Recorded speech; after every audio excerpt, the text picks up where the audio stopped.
시청자 여러분 안녕하세요. 머니올라 시간입니다. 요즘 박스권 장세 속에서도 2차 전지 강세가 두드러집니다. 배터리 아저씨라는 애칭이 더 친숙하실 텐데요. 금양 박순혁 이사 다시 한번 모셨습니다. 이사님 어서 오십시오. 예, 감사합니다.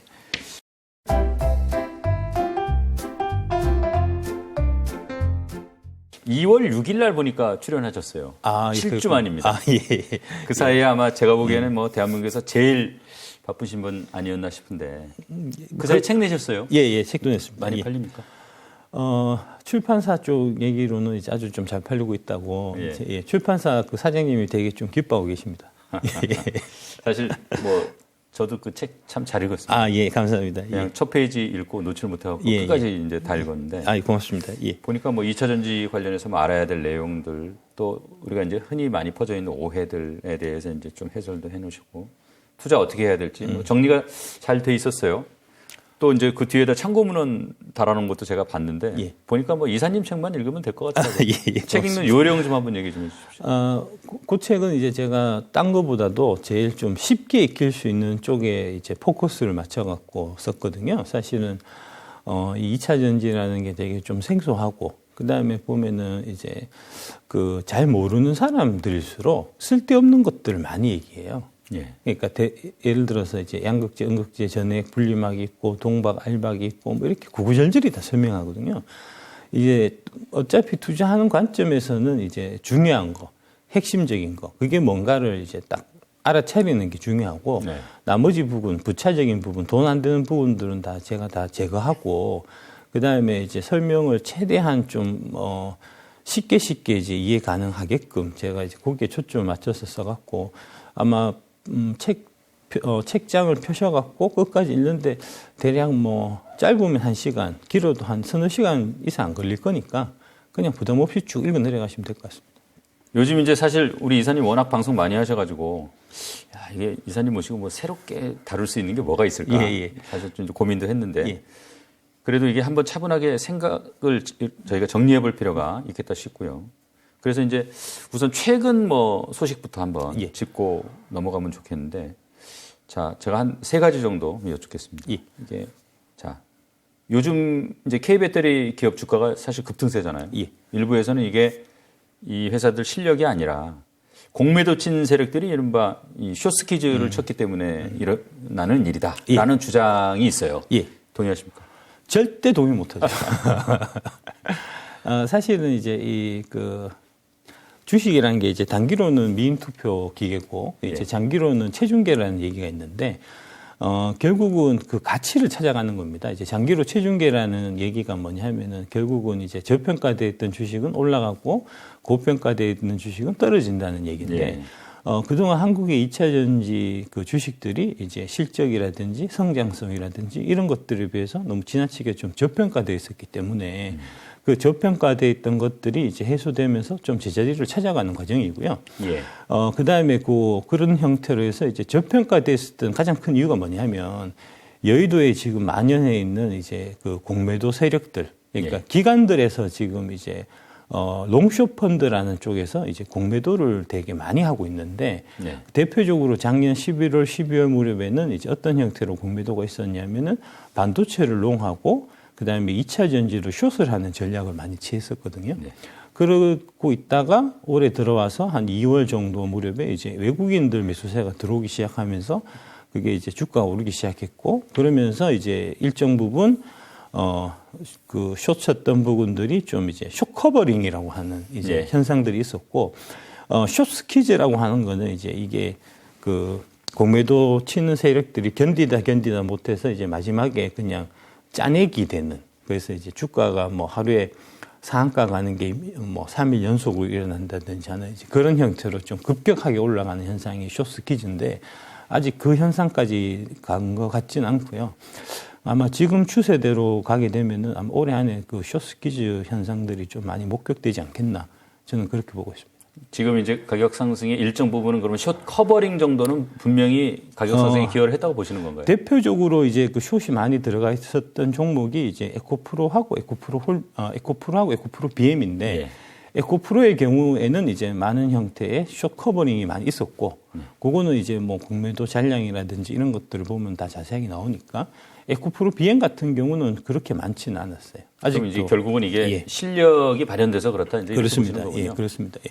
그래서 이제 지금 문제가 뭐냐면 결국은 이제 이 증권사 여의도에 있는 증권사들이 이제 공정하게 기업 가치를 평가를 해야 되는데 지금 현재 공정하게 기업 가치를 평가하고 있지 않아요.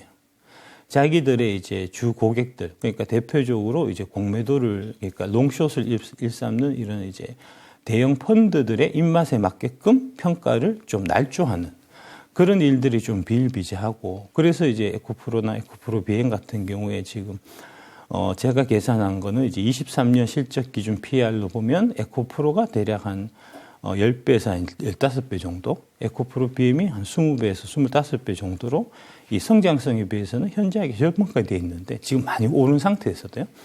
그런데도 여전히 이제 여의도 증권사들에서는 이제 자기들의 주 고객인 그 롱숏 펀드들의 그 입맛에 맞추기 위해 갖고 그거를 이제 제대로 가치 평가를 안 하고 뭐 목표 가격이 이제 에코프로 같은 경우는 아예 목표 가격 자체가 거의 없고 에코프로 비행 같은 경우에 뭐 16만 원이 평균 목표가고 뭐 이런 식으로 이제 나오는 이거는 상당히 좀 큰 문제라고 저는 생각합니다. 예. 특히 이제 지금 그 금융위나 이제 금감원에서 특히 금융위 쪽에서 제가 그 알고 있기로는 이제 공매도를 전면 허용해서 이걸 갖고 이제 그 MSCI 이제 선진국 지수 편입하는데 이제 그 공매도 문제가 지금 좀 걸려 있는 문제거든요. 그래서 이제 전면 공매도를 허용하고 요걸 통해서 이제 MSCI 선진국 지수에 편입시키는 거를 이제 자기들 치적으로 지금 추진하고 있는 걸로 제가 알고 있는데 그거를 추진하기 전에 이거 지금 잘못되어 있는 일방적으로 기관들한테만 유리한 형태 공매도 제도를 빨리 좀 손을 봐야 됩니다. 대표적으로 이제 뭐 글로벌 스탠다드를 놓고 보더라도 이제 미국하고 우리나라 공매도 제도를 보더라도 미국이나 다른 기타 그 국가에서 공매도는 항상 상환 기간이 있거든요. 근데 우리는 상환 기간이 무제한이에요. 그 문제는 좀 심각하더라고요. 예. 이거를 먼저 일단 개선해야 되고, 그 다음에 지금 모든 것들이 다 전산화되어 있는데 딱 하나 전산 안 되는 게 있습니다. 공매도입니다. 수기를 지금 관리한다는 거 아닙니까? 이게 지금 우리나라가 IT 강국이고 뭐 모든 측면에서 지금 전산화가 안 돼 있는 부분이 없는데 굳이 공매도 부분만 관련해 갖고 이게 그 수기로 관리된다는 거는 이거는 이제 그 공매도를 위주로 해서 이 수익을 내는 그 사모펀드들, 롱숏하는 사모펀드들 그쪽 펀드들한테 이제 그 이익을 많이 주기 위한 이제 그런 목적으로 볼 수 있는 거고, 그 다음에 또 문제가 뭐냐면 이제 그런 사모펀드 같은 경우는 최소 3억 원 이상 있어야 가입이 되거든요. 그러니까 부자들만 가입할 수 있는, 특권층만 가입할 수 있는 펀드잖아요. 그럼 특권층만 가입할 수 있는 펀드에 특혜를 준다는 거는 이거는 도저히 있을 수가 없는 일이죠. 빈자들의 호주머니를 틀어갖고 이제 부자들의 배를 채워주는 그런 역할을 지금 이제 금융원이나 금감원에서 엄연히 그냥 눈 뜨고 가만히 쳐다보고만 있다는 거니까 심각한 문제라고 생각합니다. 예. 오늘 뭐 사실 이제 주제가 뭐 기울어진 운동장 얘기는 아니니까 요 이제 주제는 요 정도 하는데 별도로 한번 사실 한번 다뤄볼 만할 것 같아요. 다음에 기회가 있으면 한번 말씀하시고요. 자, 두 번째입니다. 자, EU가 최근에 이제 핵심 원자재법, 그다음에 탄소중립산업법 초안 내놨어요. 이 K 배터리 입장에서 한번 간단하게 해설 좀 해주십시오. 이거는 이제 초안이니까 아직 좀 많이 남은 거고요. 결정적인 거는 이제 어쨌든 간에 그 광물 부분을 중국에 많이 의존하고 있다는 게 서구 민주 진영 국가에서 보면은 상당한 좀 위험 요소거든요. 그러니까 이제 그 위험 요소를 해결해야 되겠다 하는 이제 큰 과제하에서 지금 움직이는 거고요. IRA가 이제 일단은 그 물꼬를 튼 거고, 그 다음에 이제 그 IRA를 통과시키고 난 다음에 미국에서 이제 유럽을 설득해서 유럽도 우리하고 같이 이제 한 배를 타자 해서 이제 지금 핵심 원자재법 이제 나온 거고요. 탄소 중립 산업법 같은 경우는 이게 이제 유럽은 이 문제가 되게 좀 심각하게 생각하는 게, 그러니까 우리나라 사람들 같은 경우는 이제 그 지구 온난화, 이제 이런 문제, 이거에 대해 갖고 어느 정도 좀 생각은 있으시지만 그렇게 심각하게 생각하지는 않으시잖아요. 예. 근데 이제 저희가 유럽 사무소 쪽 얘기를 들어보면 네덜란드 같은 나라가 대표적으로 이제 이게 육지보다 이제 그 바다가 높아서 그래서 이제 뚝을 쌓아갖고 육지를 이제 만든 이런 나라인데 지구 온난화 때문에 해수면이 계속해서 높아져요. 네. 네덜란드 국민들은 심각한 위기를 느끼거든요. 그러니까 유럽 사람들은 그런 이제 탄소 문제, 탄소 중립 문제에 대해서 아주 좀 심각하게 생각하고 그쪽에 이제 가장 좀 이렇게 드라이브를 많이 거는 이제 국가고 그 일환으로 지금 이제 전기차 전환 또 이제 같이 일어나고 있는 그런 걸로 이해하시면 될 것 같습니다. 전반적으로 우리한테 큰 틀에서 보면 유리한 요소로 작용할 것 같습니까? 그렇습니다. 좀 불리한 요소로 작용할 것 같습니까? 그렇습니다. 그러니까 2차 전지 산업을 제대로 할 수 있는 데가 사실은 그런 이제 밸류 체인이 있는 나라가 한국, 중국, 일본 이 딱 세 개밖에 없습니다. 예. 그거는 이제 왜 그러냐면 원래 화학 산업이 이제 선진국 화학 산업이 먼저 시작했던 나라는 이제 미국하고 사실 유럽이었는데 1980년대, 90년대 이제 화학 공장에서 이 환경 오염 이슈들이 네. 생기면서 그러면서 이제 유럽이나 미국 같은 쪽에서는 그 환경 오염 이슈 때문에 화학 산업에서 점점 손을 뗀 거고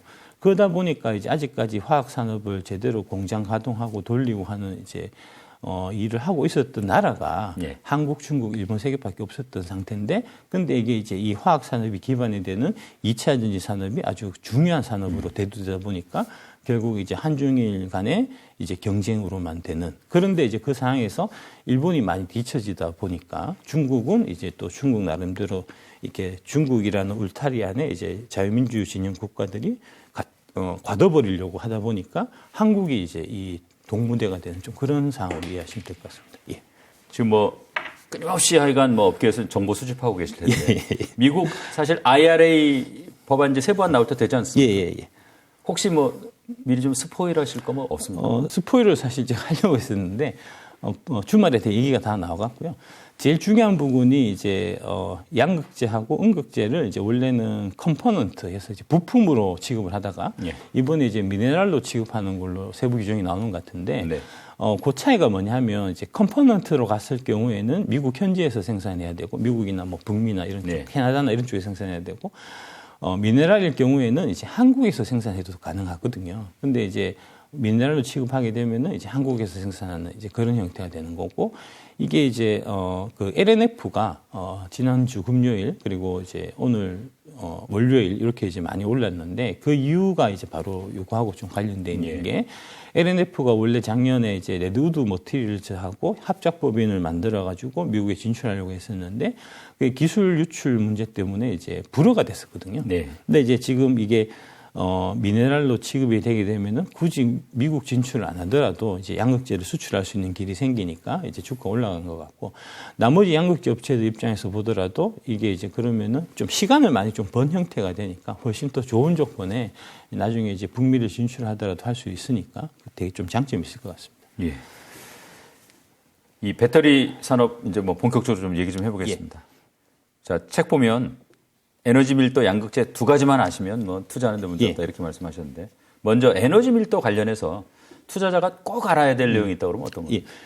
에너지 밀도가 높아야지 이게 이제 여러 가지 장점이 생기는데 이제 차량 같은 경우에는 움직이는 물체이기 때문에 이게 가벼울수록 많은 장점이 생기거든요. 네. 그거는 이제 역으로 얘기하면 에너지 밀도가 높아야 낮은 무게에서도 많은 에너지를 이제 실을 수 있는 그런 형태가 되는 거니까요. 그래서 동일한 무게에서 에너지 밀도가 높아서 더 많은 에너지를 싣게 되면 그 많은 에너지로 할 수 있는 게 차를 더 빠르게 달리게 할 수가 있고 그 다음에 이제 차량의 코너링 같은 거 이제 이런 부분들도 훨씬 더 좋아지고 그 다음에 차를 한번 충전을 해서 갈 때 훨씬 더 먼 거리를 갈 수도 있고 그 다음에 짐을 많이 실을 수도 있고. 그 다음에 실내 공간을 넓힐 수도 있고, 결정적으로는 이제 차의 그 내구 연한, 수명도 오래 가니까, 이거는 뭐 어마어마한 장점을 사실 가지는 거거든요. 그래서 이제 에너지 밀도가 가장 중요하고, 그래서 에너지 밀도를 높이기 위한 역할을 하는 게 우리 이제 2차 전지 K배터리 산업계의 기술자들이 하루 종일 1년 내내 10년, 20년 동안 하는 이제 거라고 할 수가 있거든요. 그렇게 에너지 밀도가 사실 중요한데 그동안 여의도에서는 어떤 식으로 얘기했냐면 이제 에너지 밀도가 한국 배터리가 좀 높지만 이제 중국 배터리가 싸니까 네. 중국 배터리가 대세가 되지 않겠냐 뭐 이런 식으로 얘기를 했었거든요. 저도 많이 들은 얘기입니다. 예, 택도 없는 얘기입니다. 그건 진짜 기술적인 부분은 전혀 이해 못하고 하는 얘기고 예. 그래서 이제 그런 얘기를 듣고 많은 사람들이 이제 차이나 2차 전지, ETF 이런 거 사가지고 지금 이제 엄청나게 손해를 보고 있고 제 말 듣고 이제 한국 2차 전지는 한국 2차 전지 ETF 사신 분들은 돈을 많이 벌고 계시고 이제 그런 거죠. 그러니까 이제 우리 주종인 이제 NCM 뭐 배터리 뭐 삼원계 배터리라고 그러죠. 그다음에 중국이 이제 주종인 LFP 이 둘을 뭐 에너지 밀도에서 비교하면 답이 나오는 거죠. 그렇죠. NCMA가 대략 한 305Wh/kg이 나오고요.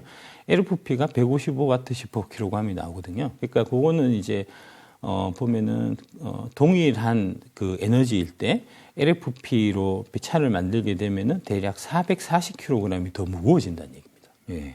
그거는 뭐 그런 차는 못 쓰죠. 그래서 실질적으로 이제 그런 그 무게상의 이제 난점을 극복하기 위해 갖고 이제 중국에서도 나름 노력해서 한 게 뭐 셀2 팩이라든지 셀2 뭐 샷이라든지 뭐 이런 형태로 해서 이제 좀 방법을 구상하고 있고 그다음에 이제 최근에 보면은 저 CATL 쪽에서 이제 얘기 나오고 있는 게 LPMP라고 있어요. 이제 LFP를 조금 개선한 겁니다. 망간을 좀 섞어 갖고 그런 걸 통해서도 지금 얘기가 계속 나오고 있긴 하지만 그렇다고 하더라도 그게 이제 물질적인 이런 그 차이점, 거기서 발생하는 이런 이제 그 물성적인 한계를 극복하기는 좀 어려운 거고요. 좀 미봉책이라고 볼 수 있습니다. LPMP의 경우에 지금 얘기 나오는 게 대충 한 220 정도가 나오거든요. 220Wh/kg. 220하고 305하고 비교해 보면은 거의 뭐 한 30% 이상 차이가 나니까 그 정도 차이면 극복이 불가능한 차이라고 볼 수 있습니다. NCM 배터리가 오히려 가성비도 더 좋다. 이런 단계까지 온 거죠. 그렇습니다. 예, 그렇습니다. 근데 이제 그게 이론적으로 보면은 NCMA 그러니까 니켈 90%짜리가 LFP보다 더 싸게 나와요. 이론적으로는. 근데 이제 현실적으로 저희가 그 현 실무에서 만들어 보면 반드시 싸지는 않고요. 대략 보면은 한 5% 정도 저희가 해보면 한 5%에서 한 10% 정도 그 정도 계속 이게 이제 그 들어가는 원소가 가격이 이제 계속 달라지니까 이제 좀 광물 가격에 따라서 좀 차이는 있는데 대략 한 5% 정도 그 NCM9이 LFP보다 조금 비싼 정도로 나오거든요. 그거는 이제 왜 그러냐면 그 NCMA 같이 니켈 90%짜리로 가게 되면은 이제 그 상대적으로 화재 위험성이 높아지기 때문에 그 화재 위험을 막기 위한 여러 가지 장치들이 들어갑니다. 추가적인 이제 가공이나 리튬을 더 미세 가공해야 된다든지 그다음에 저희 이제 금양에서 하고 있는 이제 NCMA에서는 이제 그 알루미늄에다가 지르코늄 첨가제를 섞어줘야 되거든요. 그러니까 그 화재를 방지하기 위해서 그런 이제 지르코늄 첨가제를 섞는 비용이라든지 하는 그런 공정 비용들이 좀 추가로 들어가기 때문에 조금 더 비싸지긴 하는데 그렇다고 하더라도 이게 워낙 그 성능에서 차이가 많이 나기 때문에 LFP가 대세가 되기는 좀 어렵고요. 하이니켈 쪽으로 가게 될 겁니다 앞으로. 이게 니켈의 함량을 이제 계속 높여가는 추세인 것 같은데 이유가 뭡니까? 니켈의 함량이 높아지면 에너지 밀도가 높아집니다. 그래서 그렇습니다. 그게 이제 기술적으로 설명드릴 수도 있는데 기술적으로 설명드리면은 너무 복잡해지니까 그냥 이제 니켈 많이 올라가면은 에너지 밀도가 높아진다는 정도만 이해하시면 될 것 같습니다. 자, 이제 두 번째 알아야 될 게 양극재인데 늘 양극재가 중요하다고 말씀하시는데 이게 일각에서는 이제 양극재 주식이 많이 올랐으니까 뭐 음극재 전액 분리막 주식 사라 이런 말씀 하시는 분들이 있어요. 맞는 말? 틀린 말입니다. 그건 100% 틀린 말입니다. 그러니까 양극재는 조금 특별해요. 다른 소재들에 비해서. 그러니까 양극재가 결국은 에너지 밀도를 좌우하는 거거든요. 그러니까 양극재가 배터리의 성능을 좌우한다고 보시면 됩니다. 그러니까 이거는 정말 중요한 거고 그다음에 아무나 아까 말씀드린 그 하이니켈, 니켈이 90% 이상 들어가는 이제 울트라 하이니켈 같은 경우는 아무나 못 만들거든요. 전 세계에서 이제 딱 4개만 그동안 만들고 있었고 이제 에코프로비엠, LG화학, 포스코케미칼, NF 이렇게 4개 만들고 있었고 최근에 이제 코스모 신소재가 거기 들어가서 이제 좀 5개가 된 건데 네. 그 5개가 다 한국에 있는 회사들이잖아요. 그래서 이제 압도적인 기술 경쟁력이 있고 그다음에 이제 높고 깊은 혜자가 있으니까 이 회사에 투자를 하라고 저희가 말씀드리는 거고 그에 비해서 이제 뭐 음극재나 전해액이나 분리막 같은 경우는 대한민국에서만 하는 건 아니거든요. 오히려 이제 그 각 소재별로 보면은 중국에서 더 잘하는 소재도 있고 네. 일본에서 더 잘하는 소재도 있고 그렇습니다. 그러니까 투자라는 관점에서 봐서는 항상 중요한 부분이 1등을 사야 되는데 그것도 이제 그 1등이 한국에서 1등이어서는 안 되고 글로벌하게 1등이어야 되거든요. 그러니까 글로벌한 1등을 사야 되는데 소재 쪽에서는 양극재밖에 글로벌하게 1등하고 있는 회사들이 없기 때문에 그래서 제가 이제 양극재만 사라라고 말씀드리는 거고 그 다음에 이제 밸류에이션 측면에서 보더라도 양극재 주식들이 기타 다른 소재들에 비해서 이제 PR이나 뭐 기타 이제 여러 가지 밸류 측면에서도 월등하게 지금 저렴합니다. 더 좋은 주식이 더 저렴하게 거래되는데 예. 그거를 두고 그냥 단순히 안 올랐다는 이유로 기타 소재를 사는 거는 그거는 제가 봐서는 별로 추천할 만한 투자 방법은 아닌 것 같습니다. 예. 이사님 책에서도 이제 다루셨던데 몇 가지 짚고 넘어가겠습니다. 짧게 좀 부탁드립니다.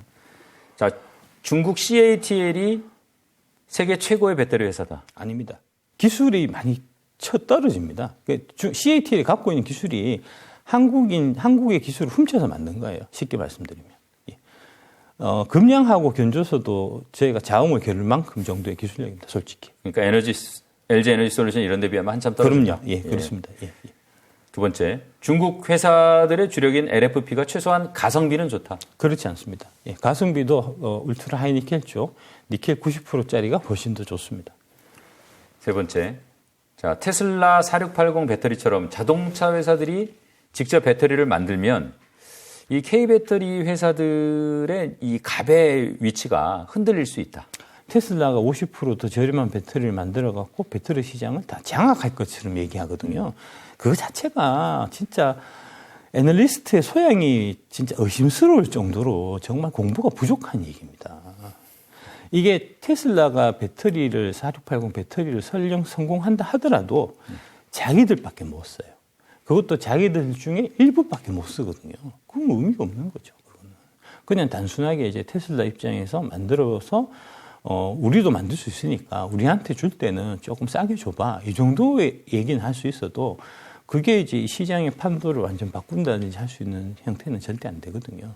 그게 이제 왜 그러냐면 보통 이제 이 전기차용 배터리의 경우에는 이제 34개월 전에 이제 스펙이 다 결정되고 네. 그 34개월 동안 자동차 회사하고 배터리 회사 간에 서로 이제 이렇게 스펙을 상호 교류를 하면서 계속 긴밀하게 이제 협조하면서 이제 신차가 나오면서 또 그에 맞는 배터리가 나오는 이제 그런 구조거든요. 네. 그러니까 만약에 현대차가 테슬라의 4680 배터리를 쓴다라고 했을 때 현대차는 3년 뒤에 나올 신차의 설계도를 3년 전에 이미 테슬라한테 오픈하는 거예요. 경쟁사한테. 있을 수 없는 일이잖아요. 그래서 그건 애초부터 불가능한 거거든요. 근데 그런 식으로 지금 여의도의 일부 애널리스트들이 지금 얘기를 하고 있는 거니까 기본적인 업종에 대한 이해와 공부가 안 돼 있는 겁니다. 그거는 진짜 반성해야 될 부분입니다. 소위 말해서 이제 배터리를 내재화한다는 거는 이제 그런 한계가 있어서 애시당초에 그게 광범위하게 확산될 수는 없다. 그렇습니다. 이런 말씀이십니까? 그렇습니다. 예. 성공한다 하더라도 성공하기도 어렵고요. 예. 지금 이제 4680 말씀하셨는데 잠깐 옆길로 새서 자 배터리의 크기 사실은 이제 어떤 사람들은 자동차에 들어가는 배터리가 1개짜리인 줄 아는 사람이 있어요, 사실은. 그래서 이게 배터리는 어떤 규격의 크기가 있고 또 이 모양에 따라서는 또 어떻게 분류하는지 간단하게 좀 설명해 주세요. 크게 보면 폼팩터는 크게 보면 이제 원통형, 각형, 파우치형이 이렇게 세 가지 형태로 나뉘고요. 그 모든 배터리의 출발은 원통형입니다. 이제 집에서 쓰시는 건전지 이제 그걸 생각하시면 되고 2170 원통형 배터리는 이제 기존 쓰던 게 1865고요. 1865면은 거의 이제 규격이 여러분들이 자주 보시는 이제 AA 사이즈 뭐 이런 거 하고. 이게 밀리미터입니까? 밀리미터입니다. 예. 예. 18mm, 그러니까 지름이 18mm, 높이가 1865면 65mm고, 예. 2170이면 지름이 21mm, 높이가 이제 70mm 이렇게 되는 거고요. 그걸 여러 개 연결해가지고 들어가는 겁니다. 만드는 거죠. 예. 2170 같은 경우가 모델 3에 4,300개가 들어갑니다. 그래서 이제 너무 좀 개수가 너무 많다 보니까 비효율적이다 해서 이제 나온 게 각형입니다. 각형은 이제 이게 네모난 형태, 참기름통 같은 거 대표적으로 그 정도 생각하시면 되고요. 예. 딱 그 크기예요. 그렇게 해서 이제 보통 한 800개에서 한 900개 정도 들어가거든요. 그러니까 캔 개수가 줄이는 게 원래부터 이제 그 각형의 목적이었고요. 그래서 이제 각형이 있고, 그 다음에 파우치형으로 들어가게 되면 그게 이제 캔이 결국은 무게를 좌우하거든요. 네. 원통형 같은 경우에 이제 보통 원통형 캔 하나당 한 10g 정도 하는데 그 10g이면 별로 안 무겁잖아요. 근데 4,300개면은 43kg거든요. 그러면 엄청나게 큰 페널티입니다. 그래서 이제 그 캔의 숫자를 줄여야 이제 무게도 줄이고 그 다음에 쓸데없는 이제 그 부피 부분도 축소할 수 있으니까 그래서 나온 게 파우치형이고요. 파우치형은 이제 비닐 형태로 해갖고 이 만드는 그런 형태여서 가장 이제 일단은 가볍겠군요. 가볍고 그 다음에 부피도 적게 차지하고 해서 제일 이제 진화된 형태라고 보일 수 있습니다. 그러니까 배터리라고 보면은 이제 일단 가격이 싸야 되고 그 다음에 가볍고 부피가 적은 배터리가 제일 좋은 배터리인데 그 규정에 가장 딱 맞는 배터리가 파우치형 배터리예요. 그래서 파우치형 배터리가 이제 가장 진화한 형태고, 그래서 이제 원래는 각형, 파우치형 이렇게 해서 이제 자동차용 배터리는 만들어져 왔고, 다만 이제 그 테슬라만 이제 원통형 배터리를 좀 고집했었고, 그 다음에 테슬라에서 파생돼서 나온 이제 미국의 뭐 루시드라든지 리비안이라든지 이런 이제 스타트업 회사들도 이제 원통형을 좀 같이 쓰는 이제 이런 형태로 이제 쭉 진행이 되어 오다가 46으로 이 사이즈가 커지게 되면 그러면은 캔 개수가 원통형 개수하고 각형 개수하고 비슷하게 맞아집니다. 네. 예, 그렇게 되면은 같은 캔 개수로 들어갈 때는 각형보다는 원통형이 훨씬 유리해요. 왜 유리하냐면 각형은 이게 네모지게 이렇게 만들어야 되니까 이거보다는 이게 롤 휴지 말듯이 이렇게 두루루루 말아갖고 만들면 훨씬 생산 속도가 빨라지거든요. 예. 생산 속도가 빠르면은 이제 생산 원가가 떨어진다는 얘기가 되니까 같은 캔 개수일 때는 원통형이 더 유리해서 그래서 지금 저희가 보는 관점에서는 이제 46 시리즈가 그 지름 46이 이제 표준으로 이렇게 정착이 되면 그러면은 자동차용 배터리는 이제 원통형하고 파우치형 두 가지만 살아남고 각형은 앞으로 없어지게 될 거다 이렇게 보고 있습니다. 파우치형이 이제 안전에서는 좀 취약하다. 이건 어떻게? 안전에서 취약한 구조인데 예. 그 구조를 잘 이렇게 극복해서 안전하게 만드는 게 기술이잖아요. 그러니까 이제 원래 취약한 그 형태를 안전하게 만드는 기술을 갖고 있는 회사가 그만큼 이제 우수한 기술력을 갖고 있는 좋은 회사라는 얘기가 되고요. 파우치형의 기술을 갖고 있는 회사가 글로벌 배터리 회사 중에서 딱 두 개밖에 없습니다. LG 에너지 솔루션하고 SK온. 예. 그래서 그 두 회사가 좋은 회사입니다. 지금 우리 이제 K 배터리, 셀, 예. 뭐 삼총사인데 예. 어떤 모양 배터리에 이렇게 좀 장점을 갖고 있습니까? LG 엔솔은 이제 원통형, 파우치형을 같이 하고 있고요. 예. 그다음에 삼성 SDI는 원래 원통형은 이제 전동공구나 소형 가전 쪽을 하다가 지금 46도 잘 넘어가고 있는 것 같고, 그래서 이제 SDI가 앞으로 새롭게 많이 좀 이제 수주나 이런 부분에서 장점을 많이 갖게 될 것 같고. 원통형이 많이 확산이 되면은 SDI는 좀 유리한 입장입니다. 유리한 입장입니다. 그다음에 이제 각형 쪽을 이제 전기차 쪽으로 원래 하고 있었거든요, SDI가. 근데 그 각형 쪽은 앞으로는 조금 서서히 조금 줄어들게 될 것 같고, SK는 파우치형만 지금 갖고 있고요. 예. 각형을 최근에 그때 이제 인터배터리 2023에서 각형을 새롭게 내놨긴 했더라고요. 근데 각형은 좀 경쟁이 없어 보이고, 그 다음에 저희 이제 금양이 원통형을 하고 있고, 이렇게 돼 있고요. 그에 비해서 이제 중국의 CATL이나 BYD는 각형만 하고 있습니다. 이제 원통형으로 넘어오려고 하는데, 저희가 이제 얘기 듣고 있는데 어려울 것 같습니다. 예. 그래서 폼팩터적인 측면에 있어서도 우리가 아주 좀 지금은 좀 좋은 상황이다라고 말씀드릴 수 있을 것 같습니다. 지금 폼 팩터라는 거는 결국 백발의 외형을 말씀하시는 거죠. 예. 그다음에 참 일본 쪽 얘기를 말씀드려야 되는데 일본이 이제 원래 파나소닉이 원통형에서는 계속 강자였어요. 파나소닉이 테슬라하고 계속 긴밀하게 오랜 기간 좀 이제 관계를 유지했었기 때문에 근데 중간에 파나소닉이 조금 문제가 있어갖고 특히 이제 1865에서 2170 넘어가는 과정에서 수율을 못 잡아갖고 초반에 되게 많이 고생을 하면서 회사가 좀 망가져 있는 상태예요. 그래서 파나소닉이 지금 업계에서는 점점 이렇게 좀 그 위치가 좀 떨어지고 있는 상태고요.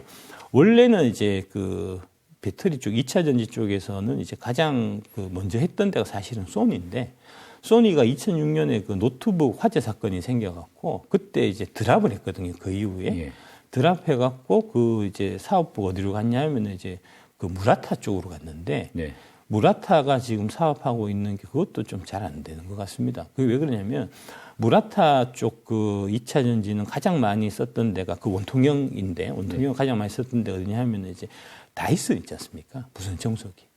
그쪽에 되게 많이 납품했었거든요. 근데 이제 지금 얘기가 다이슨이 국내 업체들하고 손을 잡고 좀 이제 독자적으로 2170 한번 만들어 보자. 뭐 이런 얘기가 나오는 걸 보면은 무라타 쪽도 좀 많이 좀 쇠락하는 것 같고. 그러니까 일본이 지금 빠르게 2차 전지 쪽에서는 좀 이런 입지를 많이 좀 잃고 가고 있는 모습입니다. 파나소닉 같은 경우에는 이제 테슬라가 워낙 자기들 입장에서 보면 큰 고객이었기 때문에 좀 무리를 했군요. 그 과정에서 이제 좀 손실을 많이 보고 그래서 이제 회사가 좀 휘청거리고 있는 그런 상황으로 이해를 하면 되는 거죠. 그렇습니다.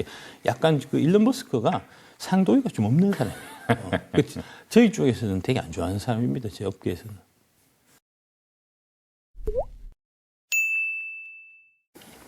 이사님 말씀 종합해 보면 이 결국 이제 배터리 산업이라는 게 경험 산업이고 또 이 경험 산업이라는 말에 이제 해답이 있는 거 아닌가 싶은데 자동차 이제 회사 같은 데서 뭐 아까 말씀하셨지만 서로 인력 스카우트하고 뭐 연구하고 해서 뭐 내놔도 이른바 성능 수율을 단시간에 맞추기도 어렵고 다른 회사로 또 팔기도 어렵고 근데 이제 국내 기업들은 아무도 사실은 거들떠보지 않을 때 돈 쏟아붓고 불 내고 뭐 배상해주고 하면서 이제 먼저 어려운 길을 헤쳐왔다. 그게 이제 K 배터리의 핵심 뭐 역량이 쌓이게 된 그런 과정입니까? 그렇습니다. 정확하신 지적이십니다. 그러니까 돌아가신 이제 구 법무회장님께서 그 영국에서 2차 전지를 먼저 보고 그 다음에 이제 한국에 돌아와서 LG 그 연구진들 모아갖고 2차 전지 한번 해보자 해서 시작한 게 1992년이고요. 그게 뭐 30년 동안 진짜 LG화학은 그 2차 전지 사업 하는 거를 하다가 중간에 좀 그만두자. 제발 좀 그만둡시다, 회장님. 버는 돈 거기다 다 썼어. 그런 얘기가 한두 번이 아니었다 하더라고요. 근데 이제 끝끝내 그 구본 회장님이 이거는 반드시 해야 된다. 여기에 LG의 미래가 걸려있고 대한민국의 미래가 여기에 걸려있다. 돈은 얼마가 해도 상관없으니까 이제 다른 애들이 좀 주저주저 할 때 우리는 이제 쟤들이 쫓아없을 만큼 과감하게 투자해라 이런 말씀을 그렇게 많이 하셨다 하시더라고요. 그래서 이제 그 결과로 지금 이제 K 배터리가 그 세계 최정상에 위치해 서 있게 된 거고 그래서 이제 뭐 그 밑에 반도체하고 우리 2차 전지하고 가장 큰 차이점이 반도체는 삼성전자만 잘했어요. 이게 장비는 미국 거를 갖다 쓰고 이제 소재는 일본 거를 갖다 쓰고 이러다 보니까 이게 이제 그때 몇 년 전에 일본에서 소재 안 준다 그래갖고 한번 난리가 났었고 그다음에 이제 장비 같은 경우도 사실 미국 장비 없으면 삼성 그 반도체 공장은 다 세워야 됩니다. 그래서 이제 지금 미국이 반도체 그 뭐 치포 이런 거 관련해 가지고 이제 막 우리한테 요구를 하면 우리가 그 요구를 안 들어줄 수 있는 방법이 없어요. 그 이제 그런 형태로 기술적으로 조금 종속돼 있는 이제 좀 뭐 그런 형태인데 그에 비해 갖고 이 배터리 쪽은 그 셀 만드는 회사들도 우리가 제일 잘하고 그다음에 이제 소재도 우리가 잘하고 장비도 한국 장비가 최고거든요. 심지어는 이제 CATL 같은 중국 회사들이 이제 이게 우리가 수율도 잘 안 잡히고 자꾸 문제가 생기는 거 보니까 이게 중국 장비가 좀 구려서 그런가라고 해서 이제 한국의 장비를 사러 막 다니는 그런 상황이거든요. 그 정도로 우리는 이제 이게 생태계가 뭐 장비도 그렇고 소재도 그렇고 셀까지 완벽하게 갖춰져 있는 이거는 진짜 큰 축복입니다. 이렇게 사실은 이런 생태계를 이루게 된 거는 그 돌아가신 LG 구본무 회장께서 중간에 이제 한 번도 스톱하지 않고 계속해서 이제 했던 그 결실을 우리가 사실 누리고 있는 거죠. 그러니까 참 세상에 공짜는 없고 그런 분이 계셨으니까 이제 오늘 이 영광을 또 누리고 그런 것 같습니다. 예, 하지만 뭐 또 세상에 좋기만 한 건 없는 거니까요. K배터리가 꼭 해결하고 넘어가야 K배터리가 롱런할 수 있다. 어떤 것들입니까? 결국은 광물입니다. 광물을 채굴하고 정제를 하고 이런 과정이 제일 좀 아킬레스건이고요. 네. 이 부분은 사실은 빨리 좀 해결될 이제 그런 문제가 있고, 전구체 정도는 쉽게 해결이 가능할 것 같은데, 제일 좀 핵심적인 광물은 역시 리튬인 것 같습니다.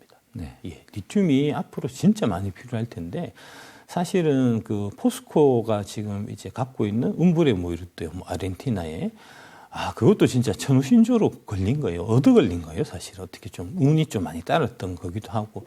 그 과정에서 이제 포스코에서 되게 좀, 고난을 많이 좀 겪었던 뭐 그런 면도 있고. 그 다음에 그거 하고, 그 다음에 이제 저희가 또 운 좋게 지금 이제 하고 있는 콩고 민주공화국 광산 개발하는 거. 그 두 개 말고는 사실은 큰 건은 없거든요. 이제 그런 해외 그 리튬 광산이나 리튬 연모에 대한 개발을 우리가 이제 좀 열심히 좀 해야 될 필요가 있고요. 이 부분은 사실 이제 개별 기업이 전적으로 다 할 수 있는 문제는 아니고 이제 정부에서 많이 좀 도와주셔야 될 부분이고 외교적으로 뭐 그렇고 정부에서 도와주기 위해서는 무엇보다도 이제 그 국민 여론이 뒷받침이 돼야 되니까 불과 몇 년 전만 해도 이제 해외 자원 개발하면은 적폐다라고 국민들이 다 생각했었잖아요. 네. 근데 이제 지금은 또 분위기가 많이 바뀌어갖고 그 분위기 바뀌는데 이제 물론 저도 일조했다고 이제 속으로 자부를 하고 있고요.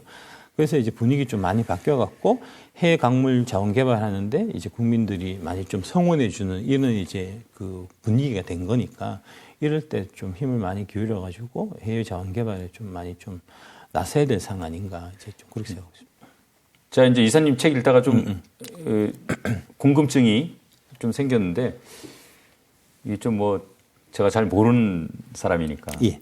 이 리튬 같은 경우에는 뭔가 좀 리튬을 대체할 수 있는 그런 물질은 없습니까? 리튬이 뭐 워낙 양도 적고 비싸고 한데. 예, 적어도 제 상식으로는 이제 리튬을 대체할 물질이 잘 나오기는 어려울 거다라고 보고 있고요. 그게 왜 그러냐면은 결국은 에너지 밀도하고 관계가 있는데.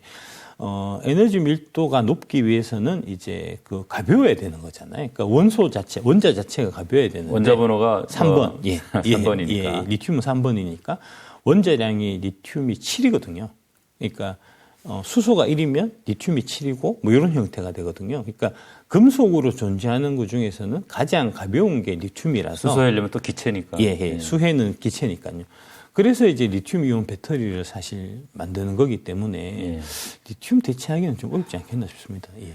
그러면 이제 아까 그 이제 아르헨티나 호수하고 콩고 광산 말씀하셨는데 예. 그거 말고는 뭐 구체적으로 지금 이렇게 좀 좀 희망이 보인다 이런 뭐 대상은 없습니까? 예, 그거는 이제 그 한국 정부의 현재 좀 노력을 말씀드리면 좋을 것 같은데, 작년 한 12월, 11월 달 정도부터 이제 우리 대한민국 정부하고 한국의 이제 또 이쪽 자원이나 뭐 2차 전지 관련된 기업들이 배터리 얼라이언스라는 거를 사실 만들었어요. 예. 그래서 이제 그 배터리 얼라이언스에서 하는 일이 세계에 흩어져 있는 광물, 특히 우리가 필요한 리튬이나 니켈 같은 광물들을 이제 민간이 합동해서 같이 한번 찾아보자 하는 차원에서 이제 출발을 한 거고요. 대통령님이 이제 지시한 사항 중에서 가장 우선적으로 지금 지시하고 있는 게 광물 지도를 한번 만들어 보자는 거거든요. 예. 그러니까 뭐냐면 지금 리튬이 구체적으로 어느 지역에 얼마만큼 묻혀져 있는지가 아직까지는 제대로 된 스터디가 없는 상태입니다. 그러니까 지금 현재 이제 리튬 매장지로 많이 알려져 있는 데가 이제 리튬 트라이앵글 남미 쪽에 이제 볼리비아, 아르헨티나, 그다음에 칠레 요 세 지역하고 그다음에 호주가 많이 알려져 있고요. 호주 쪽하고 그다음에 중국 이 정도거든요. 근데 저희가 그 콩고 쪽에서 지금 이제 트라이해서 지금 광산 개발하고 있듯이 그때만 해도 저희가 이제 트라이 할 때만 해도 아프리카 쪽에 리튬이 있다는 사실을 잘 몰랐어요. 전 세계적으로. 근데 이제 저희가 지금 파악하고 있는 건 일단 이제 아프리카 쪽 지역에 리튬이 좀 많이 있을 것 같고, 그 다음에 이제 그 중앙아시아 지역, 지금 최근에 얘기 나온 데 어디냐면 이제 그 이란이라든지 인도라든지 이런 지역들에서 지금 리튬 얘기가 나오거든요. 그러니까 그런 지역 일부, 그러니까 이게 이제 결국은 이 리튬이라는 게 어떤 식으로 이게 채굴 가능한 형태가 되냐면 옛날에 바다였다가 바닷물에 이제 나트륨, 리튬이 같이 이렇게 이제 있다가 그게 화산 활동에 의해서 그 높이 솟아 올라가지고 산맥이 되고 그다음에 그 상태에서 이제 햇빛을 받아갖고 수만 년 동안 이제 마르게 되면은 그러면은 우리가 채취 가능한 리튬이 되는 이제 그 바닷물이 말라서 리튬의 농도가 높아지는 이런 형태가 되거든요. 이제 그런 지형이 이제 대표적으로 남미에 있는 그 리튬 트라이앵글 지역, 예. 그다음에 아프리카 지역, 그다음에 이제 중앙아시아 히말라야 산맥하고 천산 산맥, 텐산 산맥이 연결되는 지역 이렇게 지형적으로 있거든요. 그런 지역을 중점적으로 우리가 탐사를 해보면 또 나올 겁니다. 리튬은. 앞으로 신규로 채굴하는 비중, 그다음에 이제 기존의 배터리를 이제 재활용하면 거기서 또 이제 추출할 수가 좀 있잖아요. 예. 그 비중은 어떻게 보세요? 앞으로, 일단 장기적으로. 일단 당장은 이제 신규 채굴하는 비중이 계속해서 높을 수밖에 없을 거고요. 예. 그게 이제 배터리 사이클, 그러니까 배터리 사용 연한하고서 사실 관계가 있는데 보통 보면은 한 이제 1000회 충방전을 이제 해야 이게 그 1000회 충방전을 해도 그 수명이 유지되게끔 지금 만들거든요. 예. 1000회면은 대략 한 10년 정도 보시면 됩니다. 이게 이제 배터리 일단 사용 연한이. 예. 근데 이제 그것도 사용하는 이 습관에 따라 갖고 이 배터리가 수명이 길어지기도 하고 짧아지기도 하고 그래요. 그러니까 그거는 이제 이게 휴대폰 같은 경우도 보시면은 이제 좀 어떻게 쓰는가에 따라서 충전 습관이 어떠냐에 따라서 예. 좀 더 오래 이제 배터리 수명이 가는 사람이 있고 빨리 이제 갈아야 되는 사람이 있고 그런 거잖아요. 똑같거든요. 그래서 얘기 들어보면은 뭐 20년 넘어서 배터리 그 전기차를 그대로 썼다 하는 분들도 있기 때문에 실제로 자동차에 사용되는 배터리가 폐배터리가 돼갖고 시장에 나와서 그 양이 많아지는 데까지는 지금 실제로 사용하시고 있는 것보다는 훨씬 기간이 길 것 같습니다. 제가 봐서는. 그래서 이제 뭐 2030년, 5년 이렇게 돼서 서서히 나오면서 그게 이제 좀 쌓여가게 되는 거니까 아마 2050년 무렵이 되더라도 신규로 채굴하는 쪽에서 사용되는 광물이 폐배터리 쪽에서 재활용을 통해서 나오는 광물보다는 더 양이 많을 것 같습니다. 자, 이게 K 배터리가 반도체 이상으로 이제 최격차를 유지하면서 이 산업을 선도해 나갈 거다, 글로벌하게 말씀하셨는데, 이게 지금 어쨌든 배터리를 만들거나 만들려고 하는 뭐 국가들 보면 한국, 중국, 일본, 유럽, 미국 정도 들 수 있을 것 같은데, 예. 이 뭐 지금 기술 수준이라든가 뭐 이런 거 한번 좀 체계적으로 간단하게 좀 비교 좀 해주십시오. 한국이 뭐 모든 면에 있어서 가장 잘 나가고 있고요. 예. 이제 중국은 이제 중국 정부의 지원을 받아갖고 이제 좀 자국 위주로 해서 이제 급격하게 커온 거고 지금 해외로 진출해야 되는 사실 상황인데 네. 미국은 아예 진출길이 막혀 있는 거고요. 유럽도 상당히 좀 어려울 것 같고. 그렇게 될 것 같은데요. 예. 그 다음에 만약에 유럽에서 공정한 상태로 이제 그 공정한 조건에서 경쟁한다고 했을 때 중국이 우리를 도저히 못 이깁니다. 그 기술적인 격차 때문에 예. 이제 그렇고. 그 다음에 일본 같은 경우는 거의 지금 망해가고 있는 상황이고요. 대표적으로 이제 파나소닉이 거의 유일한 업체라고 볼 수 있는데 이제 파나소닉하고 거래하던 업체들이 다 한국으로 돌아오고 있습니다. 아까 이제 말씀드렸던 그 테슬라 쪽이 이제 그나마 테슬라가 파나소닉의 아주 주요한 고객이고 이제 파나소닉이 테슬라 쪽에 그러니까 테슬라가 보면 요거를 이제 나눠요 지역별로. 네. 그러니까 중국은 주로 CAT의 걸 받고 유럽에 팔리는 테슬라는 LG 거를 쓰고 그 다음에 미국 거는 파나소닉 걸 쓰고 이렇게 돼 있거든요. 그래서 이제 원래 미국 시장에 팔리는 테슬라 차량은 파나소닉 거 배터리를 주로 쭉 써왔었는데 최근에 지금 얘기 나오는 게 LG 거를 쓰겠다는 거거든요. 그러니까 파나소닉이 그나마 자기들이 마지막 먹거리를 갖고 있었던 거를 지금 한국한테 뺏기는 상황이니까 파나소닉의 이제 몰락 속도가 점점 더 빨라지고 있다. 이제 이렇게 보시면 될 것 같고 유럽 같은 경우는 이제 노스볼트가 그나마 가장 좀 앞서 있는 이제 배터리 내재와 관련해 갖고 트라이하고 있는 이제 신생 업체라고 볼 수 있는데 잘 안 되는 것 같습니다. 그 공장 착공 늦어진다는 소식을 들은 것 같은데 수율 안 잡혀서 그렇습니다. 수율 때문에. 양품 생산 비율이 너무 낮아서 그렇습니다. 그 양품 수율 잡는 게 진짜 어려워요.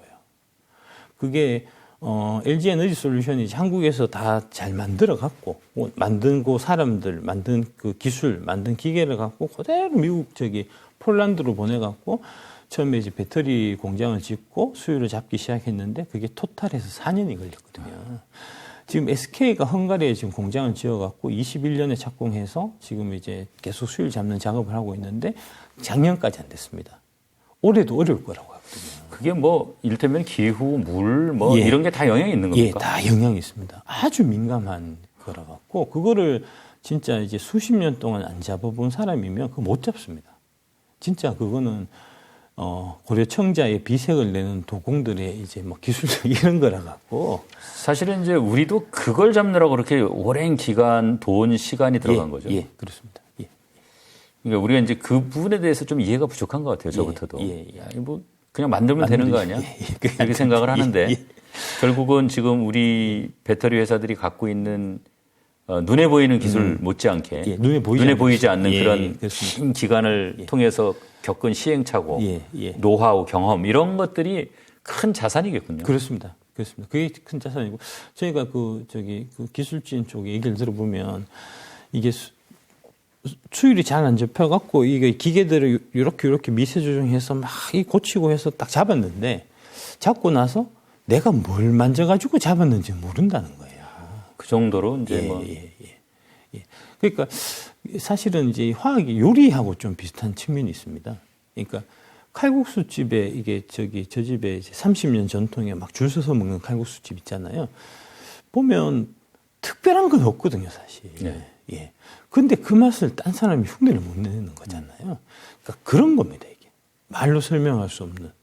그 주방장이 어느 날 갑자기 그 칼국수집을 그만두면은 그 칼국수집은 문 닫아야 되는 거잖아요. 이제 그런 거거든요, 이게. 그러니까 뭐 참 K배터리 이제 이사님 앞으로 이제 뭐 이게 10배 이상 커질 거다. 주가도 이제 그 이상 오를 거다. 이렇게 말씀하시는데 그런 확신을 갖는 가장 큰 이유는 뭡니까? 이건 너무 자명합니다. 이게 이제 수주 베이스로 움직이는 거기 때문에 보통 3, 4년치 수주를 미리 받아갖고 움직이거든요. 그러니까 3, 4년 뒤에 얼마만큼 매출이 발생하고 거기에 따라서 이익이 얼마만큼 나올지가 너무나 쉽게 알 수 있어요. 근데 그거 뻔하게 이제 그렇게 우리 3, 4년 뒤에 얼마만큼 수주를 지금 받아갖고 이만큼 매출하겠다라고 애널리스트를 불러갖고 친절하게 다 설명을 해준단 말입니다. AR팀에서. 그러면 그렇게 얘기를 듣고 가서 그렇게 추정을 해갖고 그렇게 밸류에이션 하면 되는데 그렇게 추정을 안 하고 그렇게 밸류에이션 안 해요. 뭐 이상하다니까요, 지금. 우리 시청자분들께서 이제 균형 잡힌 시각을 가져야 되니까 제가 좀 반대 입장에서 이제 몇 가지 좀 여쭤보겠습니다. 저는 뭐 우리 이사님 말씀하신 대로 여의도를 뭐 대변하는 사람은 아닙니다.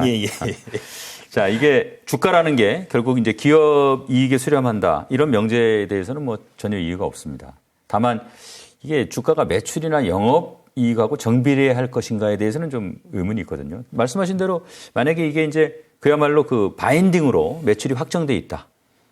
그렇다면은 이게 가격에 이미 상당 부분 반영되어 있는 거 아닌가. 주가라는 거는 뭐 이익을 선반영한다고 하니까요. 그렇죠. 의문에 대해서는 어떻게 가격에 반영돼 있어야 되거든요, 사실은. 가격에 반영되게끔 하는 역할을 하는 게 여의도의 역할입니다. 그 역할을 안 하고 있기 때문에 반영이 안 돼 있었던 겁니다, 사실은. 그러니까 제가 이제 애널리스트들이나 증권사들에 대해서 되게 좀 안 좋게 자꾸 얘기하는 게 그럴 수밖에 없어요. 자기들 역할을 안 하고 있으니까. 그러니까 이제 뭐 예를 들어서 이제 그 우리나라 세계 최대의 양극재 회사 같은 경우에 보면은 거기서 분명히 얘기를 했거든요. 27년에 우리는 71만 톤 캐파를 갖고 갈 거다. 이제 시세가 지금 톤당 한 7천만 원 정도 되기 때문에 71만 톤이면은 대략 50조 원의 매출입니다. 작년에 한 5조 2천억, 5조 4천억인가 하여튼 5조 조금 넘는 거, 5조 정도라고 했다고 보면은 27년이면 24, 25, 24년 뒤에 10배가 성장하는 거잖아요. 그러면은 이제 그거를 기반으로 해서 실적 추정을 해갖고 땡겨오면 되는데 지금 그거를 인정을 안 하고 있어요. 그러니까 27년 실적이 50조가 된다는 거를 인정 자체를 안 하고 지금 시작하거든요. 그거 이상하잖아요. 그거 도대체 왜 그런지 모르겠습니다, 진짜. 또 하나 이제 궁금한 건요. 예. 이게 배터리 산업 역시 우리 이제 메모리처럼 예.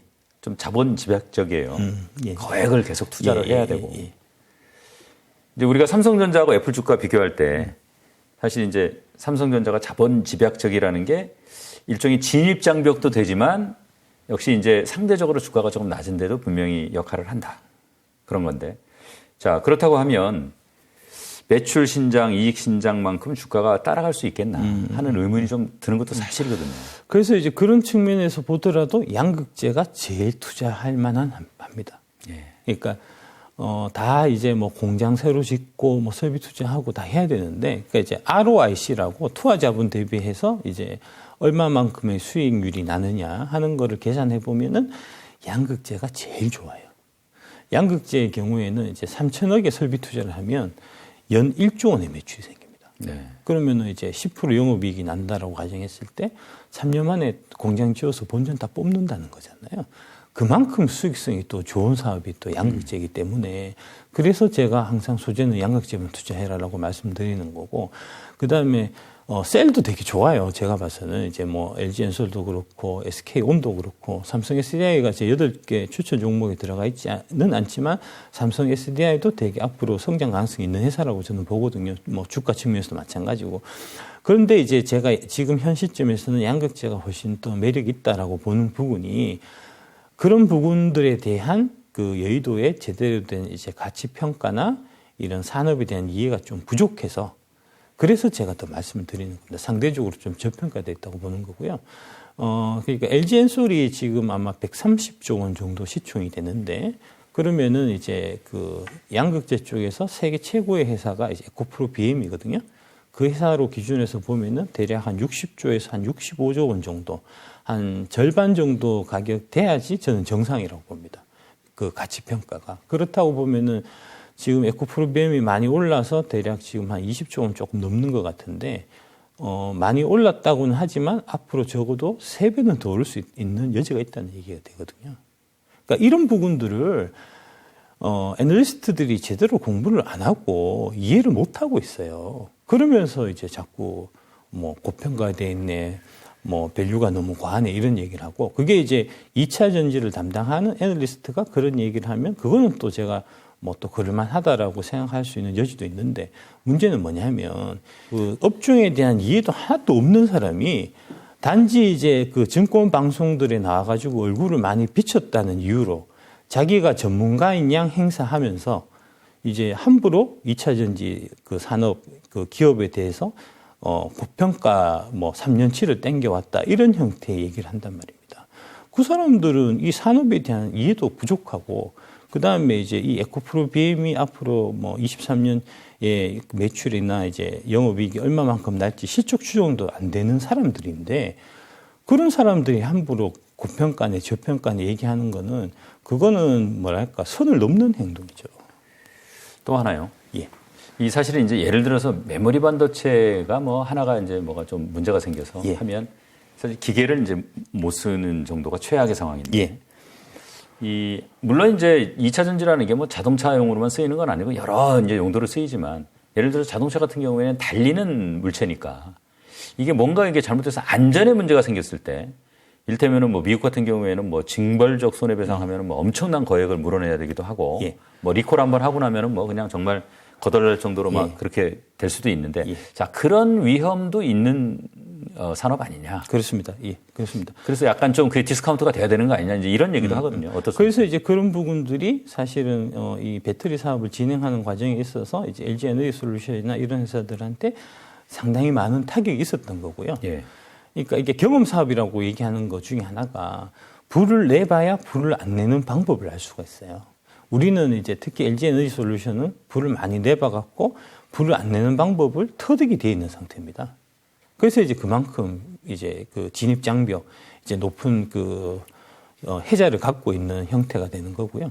그에 비해서 이제 새롭게 들어오는 회사들 같은 경우에는 배터리 사업을 하고 싶어도 그런 문제들 때문에 감히 함부로 뛰어들지 못하게 되는 거니까 그만큼 기존에 이제 그런 문제들을 해결하고 이제 체계가 갖춰져 있는 회사들은 그만큼의 장점이 있는 거죠.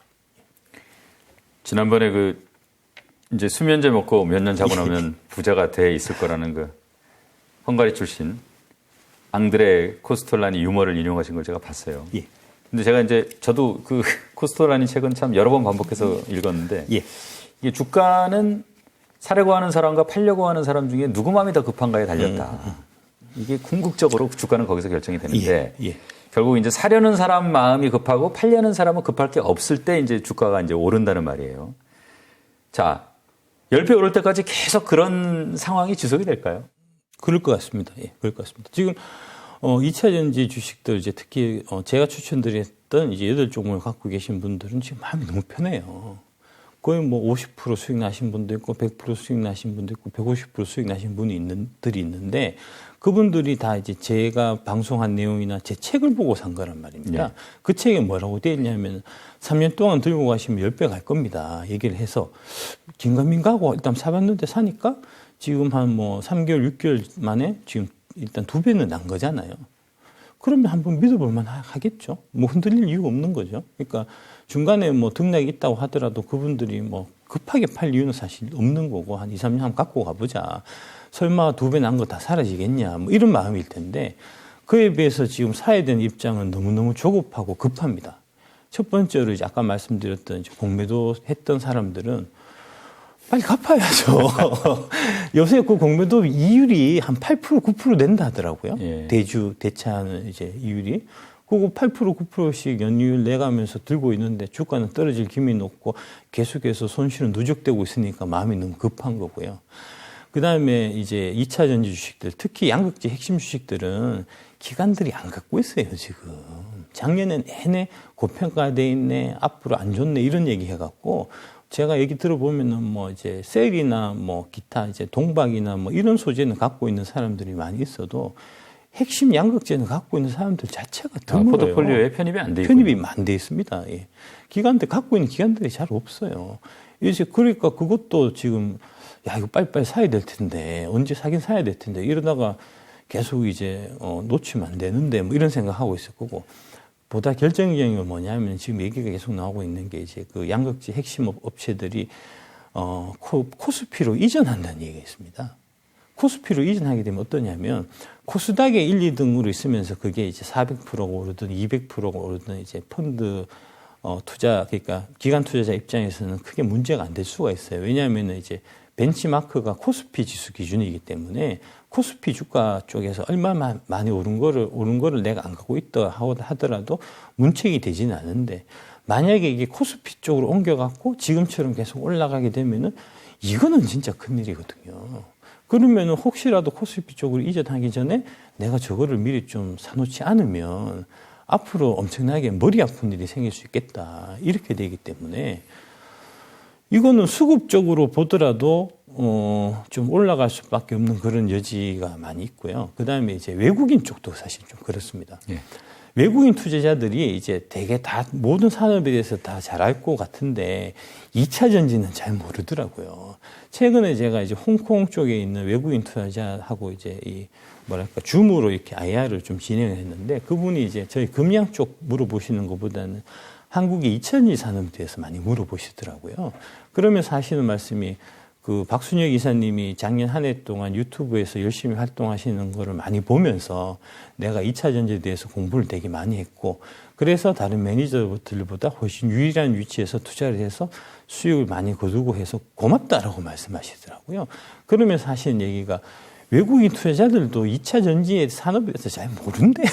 일단 기본적으로 자기네 나라에 제대로 없어서 없으니까, 그런 건가요? 예, 없으니까요. 없고 그다음에 또 문제가 뭐냐면 결국 또 여의도 문제로 기결되는데 그동안 여의도의 증권사 애널리스트 이런 사람들이 열심히 보고서 쓰고 그 보고서를 영어로 이제 영어로 번역해서 외국 투자자들한테 한국 2차 전지 산업에 대해서 제대로 이해시키고 했어야 되는데 여의도의 애널리스트들이 제대로 이 산업에 대한 이해가 부족했었다니까요.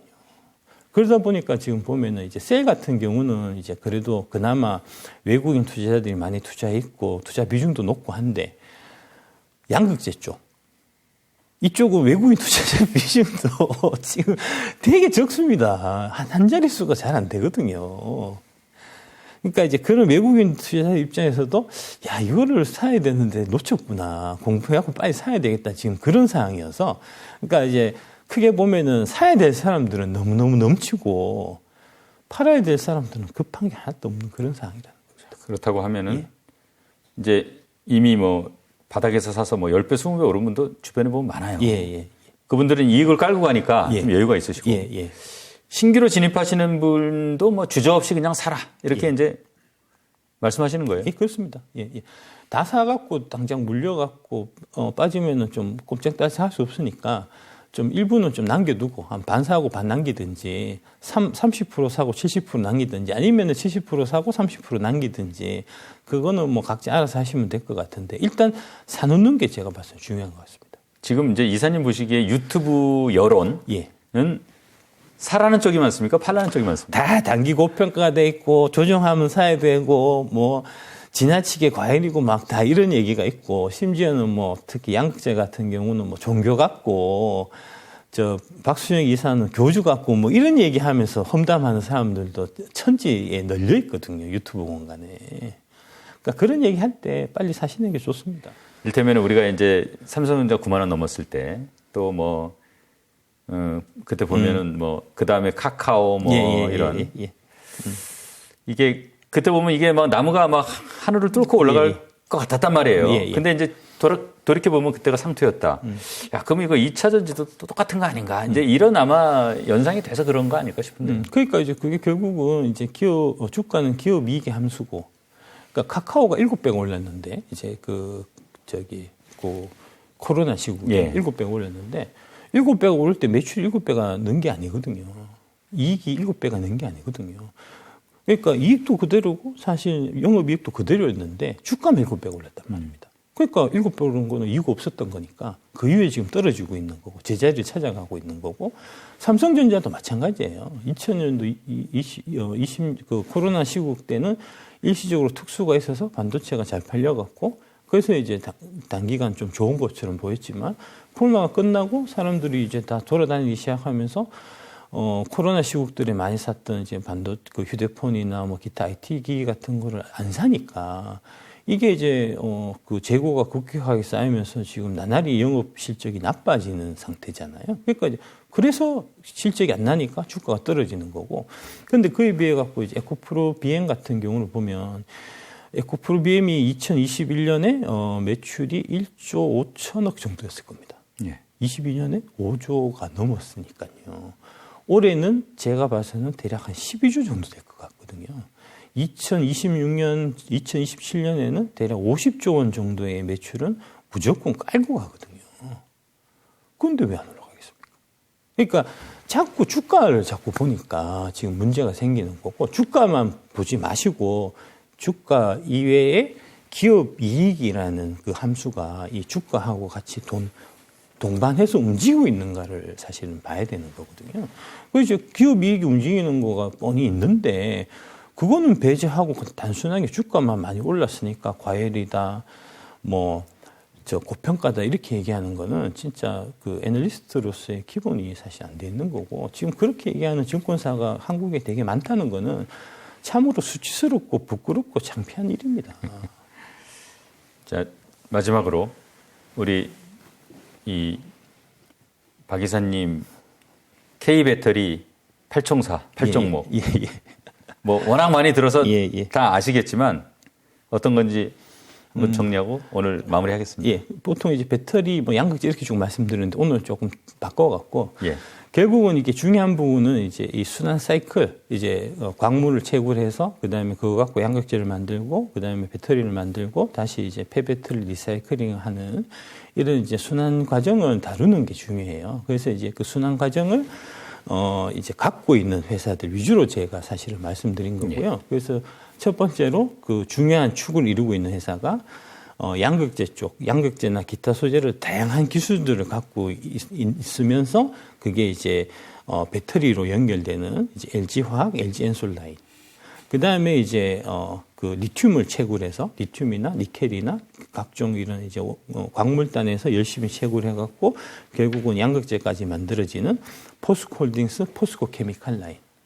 그 다음에 이제 마찬가지로 광물부터 시작해서 광물 리사이클링, 전구체, 그 다음에 폐배터리까지 하는 이제 에코프로하고, 그 다음에 그거 가지고 세계 최고의 양극재를 만들고 있는 에코프로 BM 라인. 이렇게 해서 제가 6종목 말씀드린 거고요. 그 다음에 거기다가 추가적으로 이제 SK 이노베이션, 나노신소재 이렇게 해서 제가 8종목을 말씀드린 겁니다. 잘 알겠습니다. 아이고, 오늘 말씀 잘 들었습니다. 예, 감사합니다. 열변 예. 더 하셨네요. 예, 감사합니다. 감사합니다.